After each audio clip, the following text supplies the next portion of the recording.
സത്യപ്രതിജ്ഞ ചെയ്ത് അധികാരമേൽക്കുകയാണ്. തത്സമയ ദൃശ്യങ്ങളിലേക്ക്. मैं ग्रहण करने वाला हूं, उसके कर्तव्यों का श्रद्धापूर्वक निर्वहन करूंगा।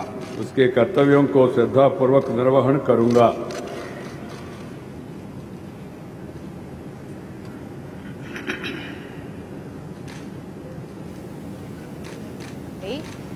വെങ്കയ്യ നായിഡു സത്യപ്രതിജ്ഞ ചെയ്ത് അധികാരം ഏറ്റിരിക്കുന്നു. രാഷ്ട്രപതി രാംനാഥ് കോവിന്ദാണ് സത്യപ്രതിജ്ഞ ചൊല്ലിക്കൊടുത്തത്.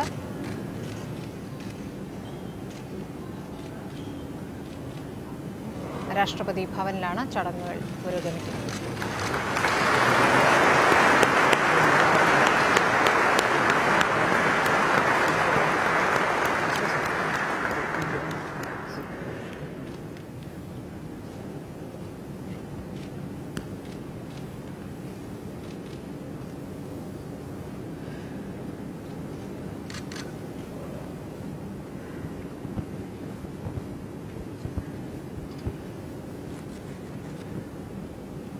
मान्यवर, आपका आदेश हो तो अब समारोह की कार्रवाई समाप्त की जाए।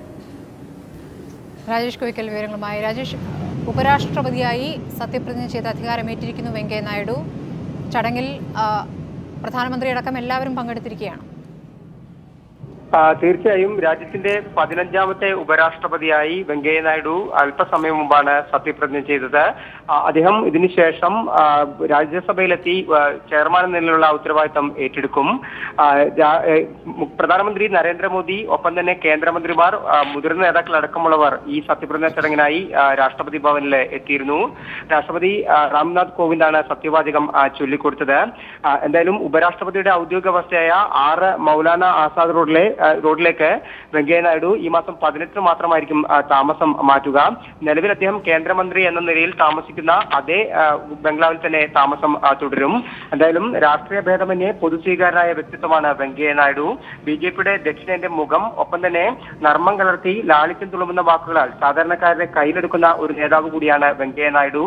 എന്തായാലും 4 പതിറ്റാണ്ട് നീണ്ട രാഷ്ട്രീയ ജീവിതത്തിനാണ് അദ്ദേഹം ഉപരാഷ്ട്രപതിയായതോടുകൂടി വിരാമം ഇടുന്നത്. അല്പസമയത്തിനകം അദ്ദേഹം രാജ്യസഭയിലേക്ക് പോകും. അവിടെ എത്തി അദ്ദേഹം രാജ്യസഭ ചെയർമാൻ എന്ന നിലയിലുള്ള ഉത്തരവാദിത്തം ഏറ്റെടുക്കും. രാജേഷ് കോയിക്കലാണ് വിവരങ്ങൾ നൽകിയത്. വെങ്കയ്യ നായിഡു ഉപരാഷ്ട്രപതിയായി സ്ഥാനമേറ്റിരിക്കുന്നു.